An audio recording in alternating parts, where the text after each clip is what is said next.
that's a question for them. Chairman Aguilar, House Democrats asked the administration to intervene in Governor Greg Abbott's, floating border wall and some of the more aggressive tactics he's taken on the southern border. What other pressure points do you have in terms of trying to get him to back off and maybe, slow down or rescind Operation Lone Star? And between now and next year, what can Congress realistically do on immigration to kind of address some of these overwhelming issues? With respect to what the governor is doing, I think those practices are inhumane. I think some of the reports we have seen for Texas law enforcement officers, again, these are unverified, but just some that have been reported, are atrocious and terrible.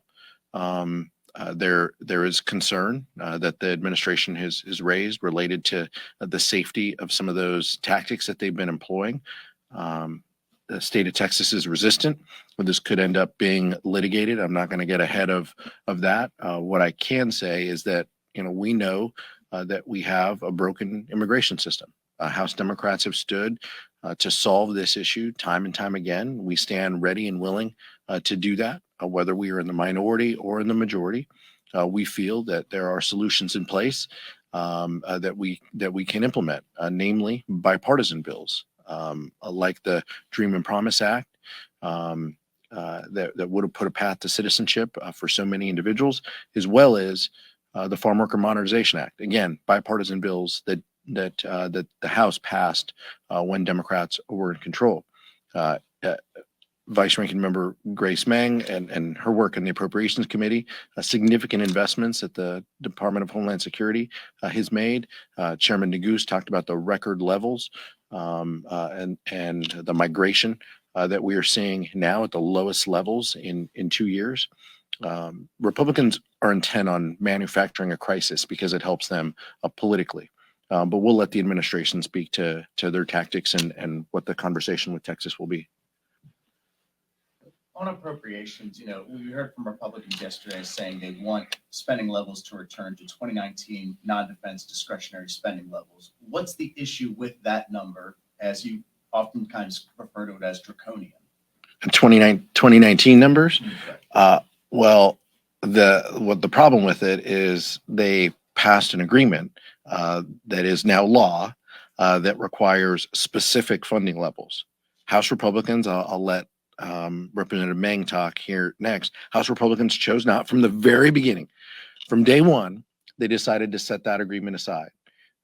We're seeing in the agriculture appropriations bill, I think those are 2007 levels of spending that they have advocated for. They reduced it $200 million after they went to subcommittee. And now the amendments that they want to take to get the votes of the most extreme members of their conference are setting it back even more. So the question is an issue fundamentally of trust. We have a law that was passed. Your speaker, the Republican speaker, negotiated this law, and now the Republican extremists choose not to abide by that law. And so what are we to do? We look across the Capitol, and Senate Republicans and Senate Democrats are marking up to the law, and House Republicans choose to be irrelevant with the numbers that they're putting forward because they're not going to see the light of day, and they're going to be harmful to so many vital programs that help our communities. But I'll let Representative Meng speak. House Republican leadership has really kowtowed to the most extremes of their caucus. The lack of trust is really an issue. Not only have they gone back on promises made when they negotiated the bill, but we have seen through the appropriations process, even as they have agreed on and voted in subcommittee on community projects, for example, they have decided to bow to the extremes and eliminate some of those projects. And so we have seen over and over again how there is a lack of trust.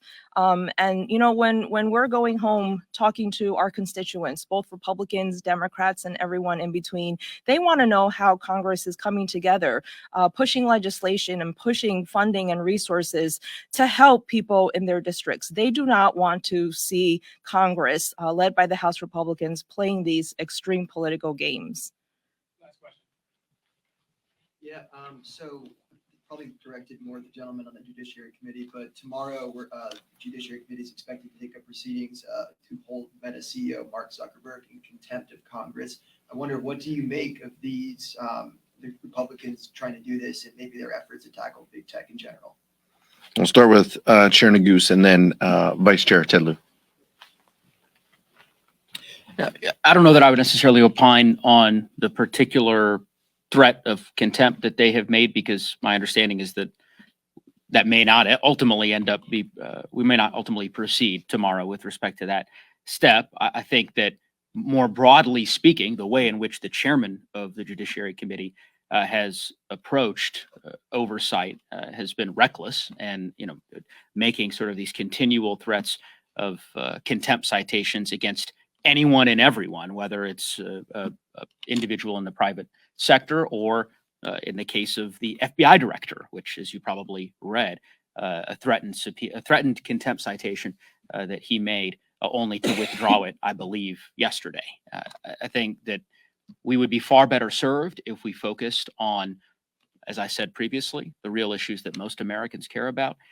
I don't think that they are interested in the wild goose chases that the chairman of the Judiciary Committee, in addition to the other various committees of jurisdiction, have been pursuing on a litany of various investigations. I just don't think the American people have the patience for it, and they would probably prefer us to take up matters that actually matter to them. With respect to tech issues more broadly, as you know, the Congress last session under Democratic control conducted bipartisan work to try to address any particular antitrust concerns that folks had at the time, and I suspect that bipartisan consensus will continue to grow. I would defer any other comments to Vice Chair Liu, who served on the Judiciary Committee much longer than I have. So, thank you. We expect all witnesses to follow the rule of law. Unfortunately, the chair of the House Judiciary Committee ignored a bipartisan congressional subpoena. The actions of the House Judiciary Committee chair have undermined the credibility of all congressional committees in seeking information, truthful information from witnesses, and undermine the rule